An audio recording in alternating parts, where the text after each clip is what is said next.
tu conciencia entera se dirigirá a afirmar a los demás y a construir todo en tu órbita. Buscarás nutrir, alimentar, enseñar, proteger, mantener y satisfacer las necesidades de otros, y buscarás establecer con amor el orden en las acciones caóticas insensatas.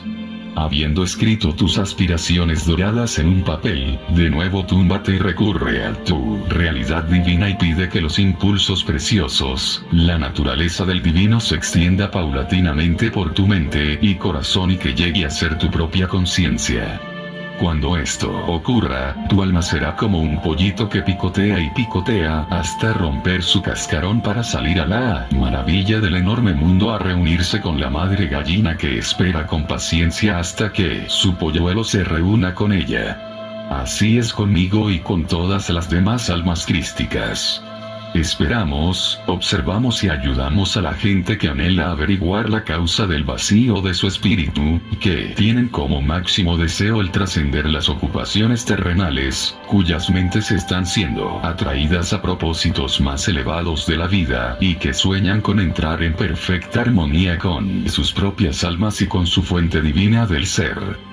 Anhelamos amorosamente la existencia de estos caminantes espirituales más de lo que los caminantes mismos puedan imaginar. Esto significa que anhelamos con amor por ti, que estás leyendo esta carta. Cuando de nuevo estés reunido con tu fuente de ser, habrás alcanzado tus verdaderos propósitos en la tierra. Habrás cumplido tu verdadera misión en la eternidad. Y ahora, deja que empiece tu vida real. Habrás entrado en el reino del cielo. No te diré qué cualidades escribir para tu nueva conciencia, estas deben salir de tus más altas y mejores percepciones actuales. De nuevo estudia la naturaleza divina de la conciencia divina que percibí tan claramente en el desierto y que te describí en la carta 1. Deja que esta naturaleza divina sea tu propia naturaleza.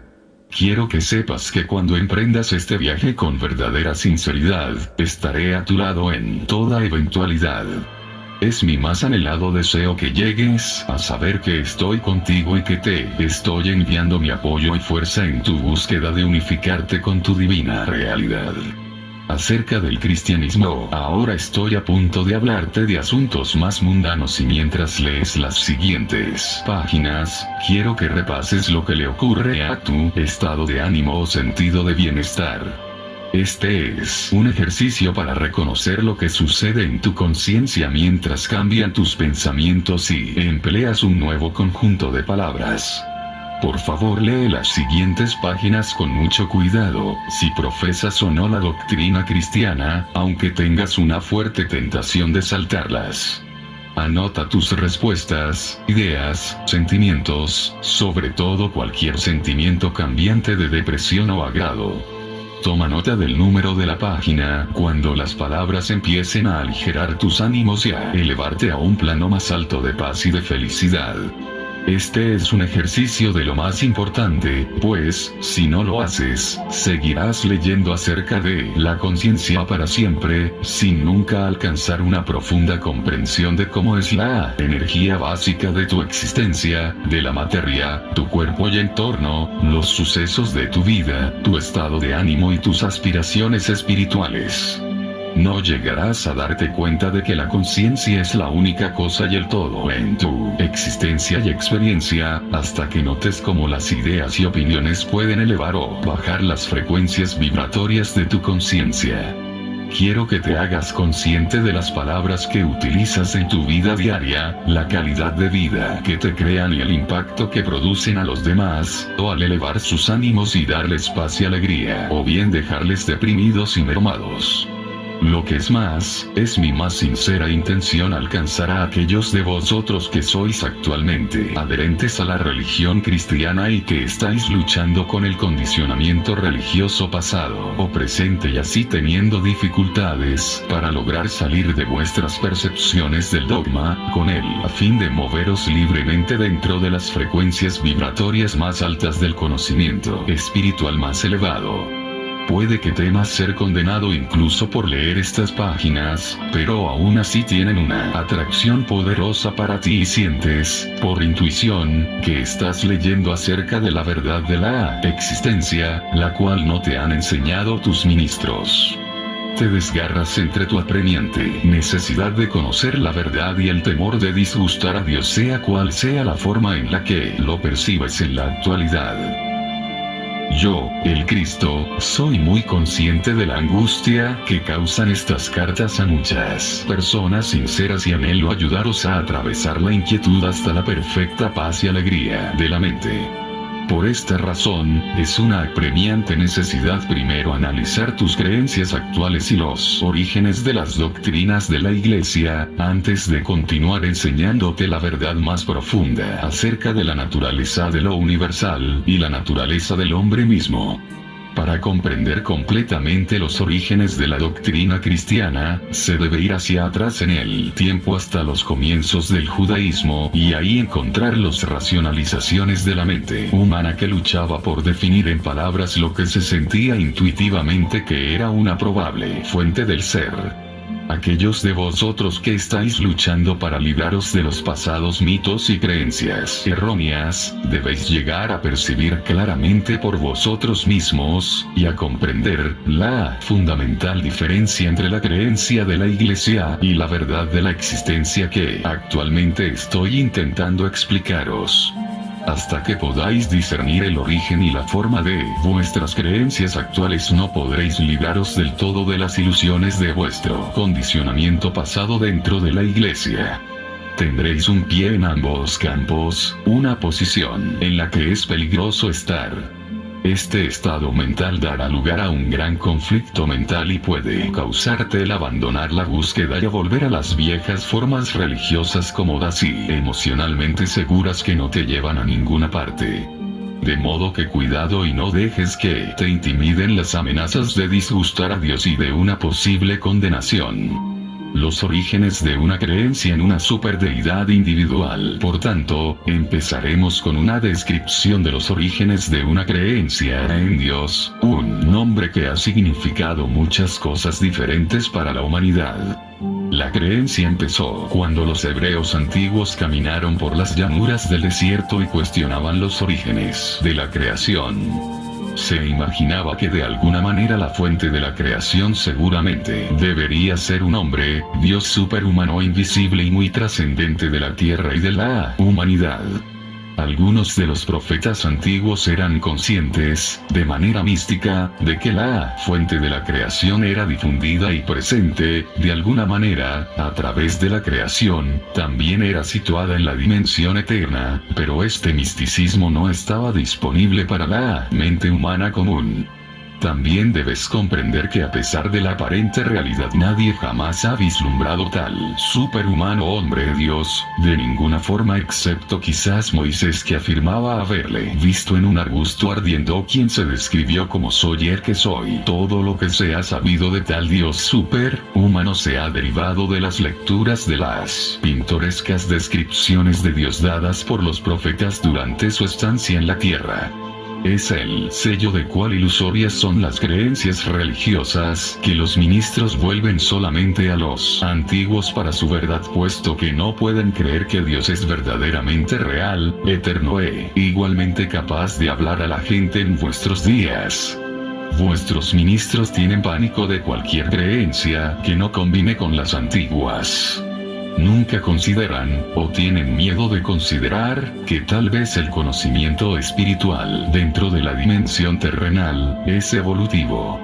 Quiero que veáis que un tejido de creencias, una mezcla de racionalizaciones y creencias, ha sido fraguada para ser una red de seguridad mental / emocional con la cual enredar y atrapar las mentes y los corazones de la gente. Todo lo que se enseña a la gente en la fe cristiana se basa en la emoción y emana de oídas derivadas de tempranas narraciones de mi vida y muerte en la tierra. No obstante, se creen con fanatismo. Se les enseña a los cristianos que Dios es amor, y que Dios es consciente de vuestros pecados y que castiga, disciplina y premia a los buenos y envía desgracia a los malos. Esta es una descripción exacta de la actividad y la conciencia humana. Se les enseña a los cristianos que yo, el Cristo, en la persona de Jesús morí por los pecados del mundo. Yo fui el Cordero de Dios sin mancha, sacrificado para pagar el precio del pecado de la gente. Hice un sacrificio supremo de mí mismo, para cumplir esta extraña hazaña de pagar por el pecado a través de las edades. De nuevo entré en el cuerpo, después de la muerte por crucifixión y aparecí muchas veces en cuerpo para reconfortar y enseñar a mis discípulos que estaban de duelo. Incluso ingerí comida durante mis apariciones a ellos. Tras 40 días, ascendí fuera de la vista de mis discípulos elevando mi cuerpo al cielo. Como pregunté en la carta 3, ¿qué haría yo con un cuerpo humano en el cielo, en la vida del más allá? Porque dije en mi última cena que mis discípulos deberían recordar mi última comida con ellos, rompiendo el pan y pasándolo el uno al otro, y que deberían beber cada uno de la misma copa de vino y recordar que mi cuerpo fue crucificado y mi sangre vertida para traerles la verdad del ser. Este incidente se convirtió en una creencia extraña que, con pompa y ceremonia en el altar, mi cuerpo se transfiere en hostias las cuales los comulgantes deberían tragar con la debida reverencia. Mi cuerpo. ¿Qué haría mi cuerpo, espiritualizado o no, para el comulgante? Puedes ver cómo la mente puede ser condicionada a aceptar tonterías ilógicas que pueden perdurar casi 2000 años porque estaban respaldadas por una gran jerarquía de papas y cardenales que viven en palacios, inmensa riqueza y mantenidos en prestigiosas circunstancias ceremoniosas de pompa terrenal. Quiero que conozcáis la verdad acerca de esa fatídica noche, la que llamáis mi última cena. Aunque sea doloroso hacerlo, por el bien de mayor claridad, me he bajado hasta las mismísimas frecuencias vibratorias de los recuerdos conscientes de mis pensamientos y sentimientos durante la última comida con mis discípulos. Aunque fuera un hombre fuerte, iluminado, y seguro de que tenía un destino por cumplir que no podía eludir, no quise eludir, también estaba profundamente triste al comenzar la cena de la Pascua. Mis discípulos habían sido mis amigos y me habían respaldado durante unas circunstancias difíciles. Estaba triste al tener que dejarlos y temeroso por su bienestar. ¿Qué les sucedería al encontrarse solos sin mi orientación y protección? Habían dependido de mí, más de lo que sabían. Recordaba mis años enseñando a la gente. Sentí una honda sensación de ironía al recordar mi vuelta del desierto, sucio, descuidado, pero literalmente poseído por mi solicitud alegre por mis semejantes e intensamente ilusionado porque ahora podría encaminarlos correctamente, implantar en sus mentes la verdad referente a la existencia, demostrarles cómo superar sus temores, sus enfermedades, su pobreza y miseria. Iba a conquistar el mundo. Pero qué diferente había resultado todo. Mañana colgaría de una cruz. Era cierto, sin embargo, había logrado mucho éxito. Reflexioné en los momentos de sanación y la alegre acogida de la gente del Padre amoroso. Podría comprender por qué el sumo sacerdote y el consejo me odiaban. En lugar de temor, castigo y sacrificios de animales, había traído a la gente la realidad del Padre, amor, y demostrándolo al curar casos terminales. Volví mi atención a mis discípulos, que estaban hablando entre sí mientras comían. Todavía eran inconscientes del reto que me aguardaba, mi crucifixión. Aunque les había advertido repetidamente, se negaron a aceptar mis palabras como verdad. Pensaron que tenía miedo del sumo sacerdote y se preguntaron por qué. Antes había logrado salir de situaciones amenazantes. Como era costumbre en la Pascua, hablaban de las circunstancias que rodeaban la huida de los israelitas de Egipto. Juan, que era sumamente imaginativo, les contaba con todo detalle cómo Moisés reunía a los israelitas y que finalmente se marcharon de Egipto, escapándose de una vida de esclavitud hacia la libertad en el desierto. Por esta razón, Moisés se dirigió a la cabeza de cada familia para que matara un cordero sin mancha y con un puñado de hierbas pintara con la sangre las jambas de las puertas de cada morada. Moisés decía que ángeles vendrían volando, de noche, atravesando Egipto, matando a los primogénitos de todos los egipcios y su ganado, dejando solamente a los primogénitos de los israelitas que se salvarían por la sangre en las jambas de sus puertas. Mientras les escuchaba viendo sus sonrisas y asintiendo con la cabeza sobre este maravilloso suceso, me di cuenta angustiado que poco habían realmente comprendido de mi descripción del Padre Celestial. Oí las palabras de Juan referentes a sangre, sangre, sangre, sangre del cordero sin mancha, sangre en las jambas de las puertas, sangre de los niños y el ganado egipcios. Como siempre me maravillé ante los siglos de preocupación judía por la sangre y brevemente recordaba que Abraham estaba incluso dispuesto a sacrificar a su único hijo con la intención de ofrecerlo en sacrificio porque creía que Dios le había dicho que lo hiciese. Luego pensé en los sacrificios diarios de animales en el templo. Para mí, todo el concepto de correr sangre como medio de pagar el pecado era una auténtica abominación. Pero me quedé callado y no discutí con los hombres. Me di cuenta de que sus mentes estaban llenas de estas tradiciones, tan sólidas y duraderas como la roca. Esta fue nuestra última cena juntos, nuestra última comida juntos todos en una mesa. Debería ser un momento de paz entre nosotros y una despedida amorosa. Doblemente trascendental para mis discípulos, porque la Pascua les era un suceso tan sagrado para sus mentes judías y esto lo tendría que aceptar en espíritu de amor y comprensión. Antes, no había celebrado la Pascua puesto que la tradición me ponía enfermo. Prefería adentrarme en las colinas tranquilamente para meditar, dejando a mis discípulos para celebrar la Pascua con sus familias. A causa de mis actitudes anteriores, no se preguntaron por mi silencio actual. Ahora, medio acostado, medio sentado, incapaz de relajarme como solía ser, tenso, crispado, afable y compasivo hacia mis discípulos, no obstante contrariado por ellos. Me preguntaba cómo podría dejar a estos seguidores soñolientos y confusos, una señal efectiva como recuerdo, algún rito para volver a traer a sus mentes confusas todo lo que había intentado enseñarles. Quería sacudirlos y sacarlos de su manía por la sangre. Mientras escuchaba su conversación acerca de Moisés y sus diversas actividades milagrosas, se me ocurrió que si estaban tan preocupados por la sangre, pues sangre se les daría por la cual recordarme.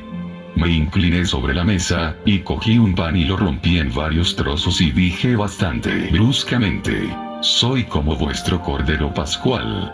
Pasadlo, tomad vuestra parte, comed y haced esto en conmemoración mía, que os he traído la única verdad que el mundo haya oído. Que este pan sea símbolo de mi cuerpo, que está a punto de ser quebrado en la cruz. Dejaron de hablar y me miraron fijamente.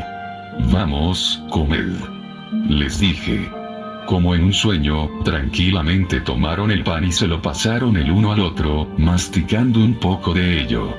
Luego cogí la copa grande de vino y les dije que bebiesen de ella y que la pasarán de uno a otro.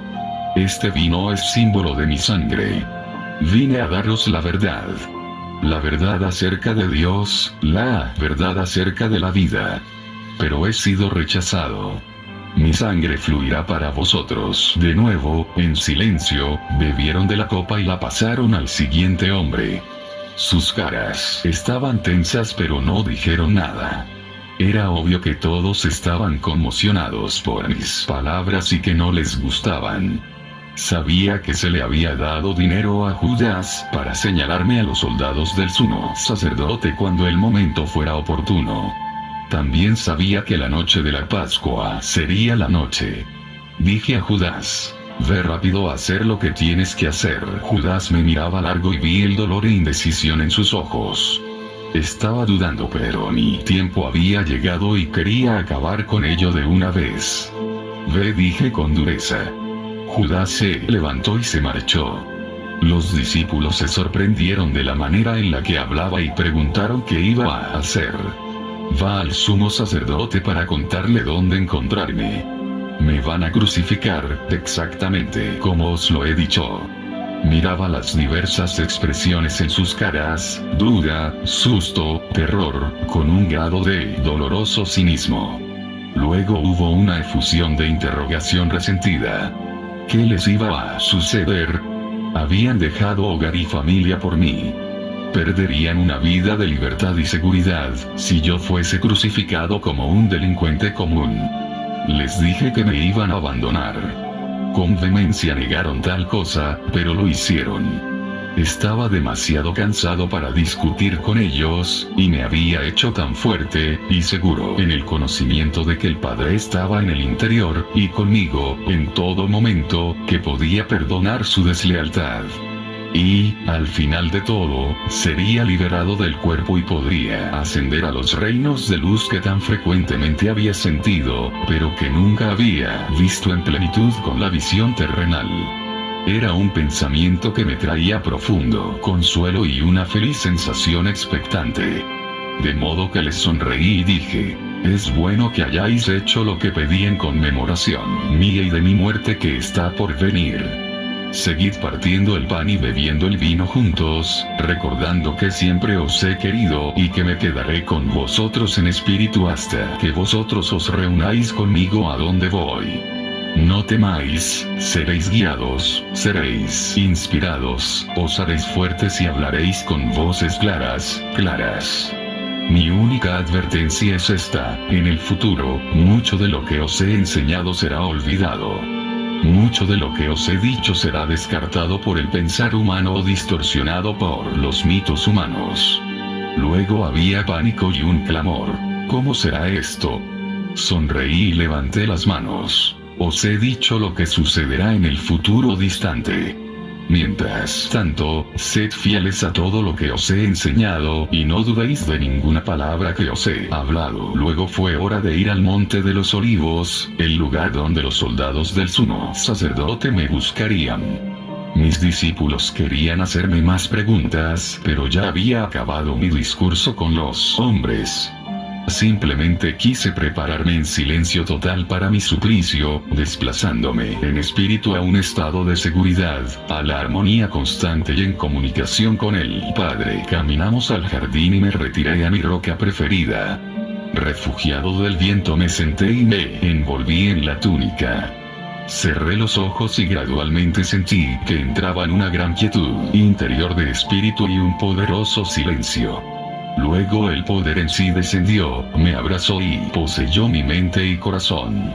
Me llenó de tal amor supremo que sabía que estaba siendo apoyado y sostenido en el amor y que podría guardar mi amor hacia todos, pasara lo que pasara. Eso era todo lo que importaba, ya que mi hora había llegado.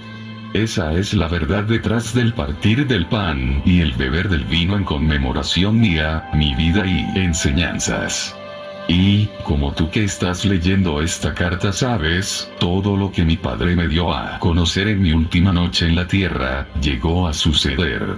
Porque hablaba del Padre, el Hijo y el Espíritu Santo, la Iglesia decidió en el Concilio de Nicea que debía de haberme referido a 3 personas en uno. Por consiguiente, la gente reza al Padre para pedir beneficios, imploran al Espíritu Santo para que los instruya espiritualmente y rezan al Hijo para salvarles de sus pecados. Empiezas a ver lo terrenal y humanamente concebidas que son estas creencias. Ves también lo emocionalmente basadas que son. A causa del sentimentalismo y de la promesa de un viaje gratuito al cielo tras los talones del Salvador, las creencias han llegado a ser una estructura religiosa humanamente concebida para consagrar un imperio de la Iglesia dentro de los imperios terrenales: Roma, Austria, España. Han sido la excusa de tortura sistemática, muerte en la hoguera y ejecución de los disidentes. Han inspirado guerras entre naciones. Pero la percepción espiritual y la creatividad que surge de algunas de las creencias también han contribuido mucho a la existencia en los pasados 2 milenios. Estas creencias han sido los motivos para la construcción de catedrales e iglesias, monasterios y conventos, dando un propósito estable a las personas, la habilidad de expresar sus dotes artísticas y ha dado trabajo a los de menos talento. Las creencias también han dirigido la conciencia de millones de personas hacia reinos más elevados de amor y pensamiento hermoso. Incluso han sido el ímpetu detrás del misticismo y la iluminación cuando las almas espirituales hubieran llegado a ver la realidad que estaba previamente oculta por sus creencias. Mientras ocurría esto, las creencias también han creado las condiciones para el desarrollo de los grados de superioridad religiosa y una grandeza y riqueza incalculables. Estas creencias son barreras de ego, impulsos, humanamente concebidas y creadas, y son por tanto desde un punto de vista espiritual, totalmente falsas. La verdad con respecto al pecado también debe comprenderse que a través de los siglos, la gente percibía que ciertas facetas del comportamiento humano eran perjudiciales para el bienestar de otros. Eran testigos de asesinatos, robos de la mujer y de las posesiones, causando dolor y pena en la comunidad, haciendo la vida difícil y a veces intolerable. Se razonaba que era lógico que este comportamiento debiera ser contrario a la voluntad de lo que se denominaba Dios. Dieron a este comportamiento el nombre de pecado y se le denominó maldad. Con el tiempo los profetas razonaban que tal comportamiento aberrante debía emanar de una fuerza malévola contra Dios y lo llamaron Satanás. Se amenazaron y se castigaron unos a otros en la creencia de que los pecados eran malos y que su Dios castigaría a los hombres por las maldades que cometieron uno contra otro. Se practica este comportamiento hasta hoy día en las iglesias. Los ministros intentan controlar a la gente mediante el temor. El concepto del pecado contra Jehová, el eterno e infinitamente poderoso Creador, era un hábil y poderoso método de controlar a los demás. Las creencias de la iglesia son una trágica farsa de todo lo que yo intentaba enseñar a la gente en Palestina. Moisés primero consagró la creencia en el pecado y el castigo en la forma de los 10 mandamientos. Moisés dijo que se los había dado Dios, y que si los israelitas los quebrantaban tendrían que sufrir las consecuencias. En algunos casos, esto significaba la muerte por apedreamiento. Se les enseñó que al quebrantar las leyes, los israelitas estarían pecando contra su Dios. La verdad exacta es que Moisés fue al monte para rezar, pidiendo un medio de controlar a los israelitas rebeldes. Como respuesta a esta oración, se le dieron los 10 mandamientos de manera inspirada para ayudarle en su tarea de dirigir a los israelitas sin peligro en su estancia por el desierto con el menor grado de alboroto. Las personas religiosas aceptan contentas y creen incondicionalmente en un Dios que, según dicen, instruyó a Moisés para establecer procesos agresivos y masacres al conquistar la tierra prometida. Una tierra hermosa y productiva fue arrebatada despiadadamente a una gente trabajadora que fueron asesinadas a millares. Esto se consideraba correcto puesto que Dios les había prometido una tierra preciosa donde asentarse. Hasta hoy en día los religiosos creen que, como Dios habló con Moisés, debió ser Dios quien decretó el subsiguiente derramamiento de sangre. Hay muchas descripciones horrendas similares de guerra y derramamiento de sangre en vuestra Biblia que se consideran lícitas, justas y correctas, porque se creía que Dios les había ordenado ir a la guerra contra los gentiles. ¿No ves en la historia de los judíos, el impulso del ego desenfrenado en el cual se usa incluso a Dios para dispensarles de toda culpa? En el momento de engrandecimiento se permitió e hizo equitativo ignorar los 10 mandamientos y permitirse una masacre sistemática. Creyeron que no implicaba ningún pecado porque la matanza había sido ordenada por Dios. Vaya Dios.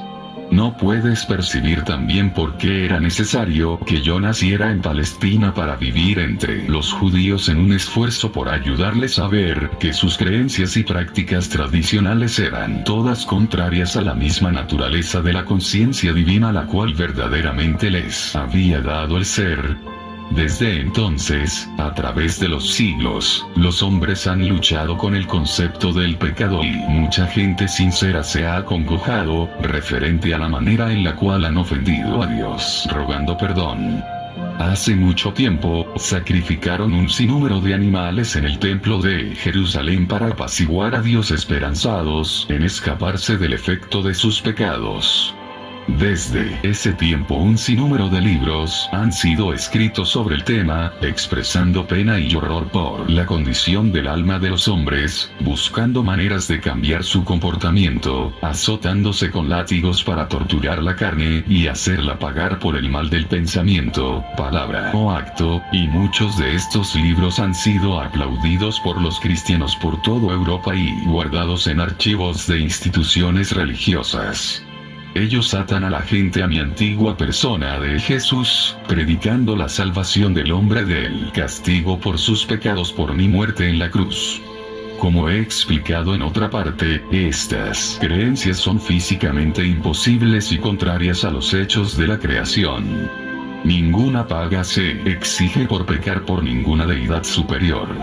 Este es un concepto enteramente humano y pagano. Todo derramamiento de sangre de cualquier índole con el propósito de llevar a cabo ritos religiosos es paganismo. La Iglesia cristiana ha presentado a sus seguidores nada menos que una versión glorificada de paganismo. Cuando la gente hace infeliz a los demás de cualquier manera, está creando su propio futuro. No como retribución, sino como una actividad de la conciencia de la creación. Por tanto, es un asunto de urgencia que estas creencias en el pecado y la salvación por mi muerte en la cruz, deberían ser fuertemente combatidas, y reemplazadas, por la comprensión espiritual dada en estas cartas. Antes de dejar este tema de las doctrinas religiosas, quiero dejar claro que algunos buscadores espirituales dentro de la Iglesia cristiana, a través de los tiempos, han purificado su conciencia lo suficiente para hacerse fuertemente conscientes del poder que han denominado Dios y han llegado a reconocer que la fuente del ser no es como lo enseña la Iglesia. Pero tan solo unos pocos han llegado a estar lo suficientemente evolucionados espiritualmente para moverse más allá de los parámetros de las creencias religiosas para sentir el influjo del poder, puesto que la gran mayoría de la gente puede tan solo concebir la verdad dentro de una terminología terrenal. Yo, el Cristo, tengo que deciros que hasta este momento, ninguno de todos los santos ha ni siquiera vislumbrado la realidad de la creación y la verdad detrás del comportamiento humano, como os lo estoy presentando ahora. La hora ha llegado, sin duda, cuando ya debéis conocer la verdad referente al pecado y al comportamiento humano y lo que en la actualidad la gente está haciendo al mundo y a sí misma, con la condición de que hayáis abandonado completamente los antiguos mitos de la doctrina religiosa y que estéis actualmente entusiasmados, receptivos y de buena gana abriendo el corazón plenamente a las realidades de la existencia. Si no eres ninguna de estas cosas, entonces lo que te tengo que decir no tendrá ningún sentido para ti. Créeme, no se pueden mezclar tus viejas creencias religiosas con la verdad de la existencia. Si lo intentas, puedes estar seguro de que no estarás viendo la verdad sino tu propia adaptación de lo que crees que hayas ganado con estas páginas. Si sigues la búsqueda de la verdad de la existencia, quedando en un estado dividido de convicción, puedas continuar la búsqueda a gran coste tuyo, desgarrado por la indecisión, temor y una continuada incapacidad de percibir el verdadero significado de la nueva enseñanza. Tus percepciones en desarrollo serán parcialmente oscurecidas por mensajes que surgen del viejo condicionamiento de tu mente consciente y subconsciente. Puede que no te des cuenta de la enormidad de tal problema en este momento, pero es un problema tremendo porque tus profundas creencias actuales son tu verdad actual sobre la cual construyes tu vida. Son tu realidad. Tus convicciones y tus creencias fuertemente arraigadas pueden ser completamente ilusorias, pero si crees en ellas plenamente en tu subconsciente, se hacen absolutamente reales para ti. Por convincentes que sean para tu atención, cualquier nueva idea que contradiga tus creencias, tu conciencia estará dividida y te proporcionará tremendo malestar, incluso angustia. Recuerda, tu conciencia es el tejido del cual elaboras tu vida. Este tejido de conciencia es el fondo de cada respuesta tuya a cada cosa que ocurre en tu vida mental, emocional y física. Tu conciencia es tu realidad. Esta afirmación puede expresarse de dos maneras, ambas siendo la verdad de tu existencia. Tu conciencia crea tu realidad, sin distinción de cuáles sean los hechos de tu vida terrenal. Cuando la gente creía que la Tierra era plana, tenía miedo de aventurarse demasiado lejos en el océano, no fuera a hacer que el barco se cayera por el borde. La gente que creía en una Tierra plana, vivía según aquella creencia. Cuando Galileo decía que la Tierra era redonda se le consideraba un hereje, pero su percepción permitía que los marineros cobrasen una nueva visión de la Tierra y emprender viajes para descubrir qué había al otro lado del océano. Se requería un cambio en su creencia para hacer esto posible. Tú estás en una situación similar respecto a estas cartas. Aquellos que las descartan y las ridiculizan son como las personas que creían en una tierra plana y que tenían miedo de caerse si navegaban demasiado lejos hacia el oeste o el este de su entorno conocido. Sus horizontes eran seriamente limitados por sus falsas creencias. Así, los horizontes de aquellos que creen que el mundo es sólido, también son severamente restringidos. Día tras día, se lamentan y se afligen por las desgracias que han caído sobre el mundo, creyendo que no existe ninguna escapatoria. Pero las personas que puedan captar y recibir la verdad de la conciencia que actualmente estoy presentando al mundo, serán como aquellos que percibían que el viajar sobre los océanos podría llevarse a cabo sin límites en todas las direcciones, con la condición de que tuvieran la voluntad de emprender tal viaje. Por tanto, tu estado de conciencia es la consideración más importante de tu vida.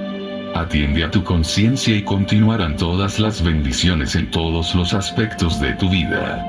Mediante tu conciencia, te alimentas con amor, armonía, alegría y belleza interior, incluso en los callejones de un barrio bajo.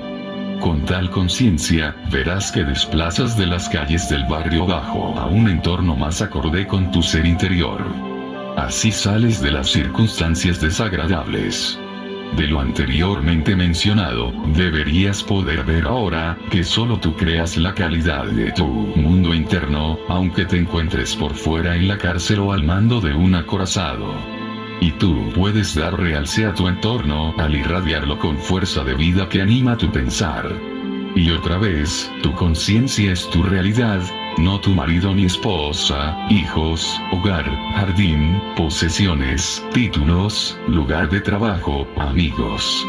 Pues, sea cual sea el lugar que ocupan tu gente y tus posesiones en tu conciencia, bien o mal, este lugar es tan solo tu percepción personal de ellos, la realidad de estas personas no es verdaderamente conocida por nadie. Nadie tiene acceso a la bondad innata oculta en un carácter aparentemente negativo.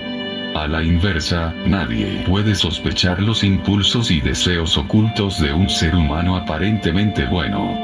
Tu vida externa solamente incide en tu conciencia. No crea, no puede crear o determinar tus respuestas conscientes. Tú eres el creador de tus respuestas. Tu clase de creación depende enteramente de tus profundas percepciones y creencias más profundas referentes a la existencia. Lo que es más, puedes, en cualquier momento, elegir paulatinamente desmantelar tu mundo interior de antes, con el fin de crear un reino interior más armonioso de amor creciente, vitalidad y alegría, aunque tus objetos exteriores, personas o posesiones, sigan siendo las mismas.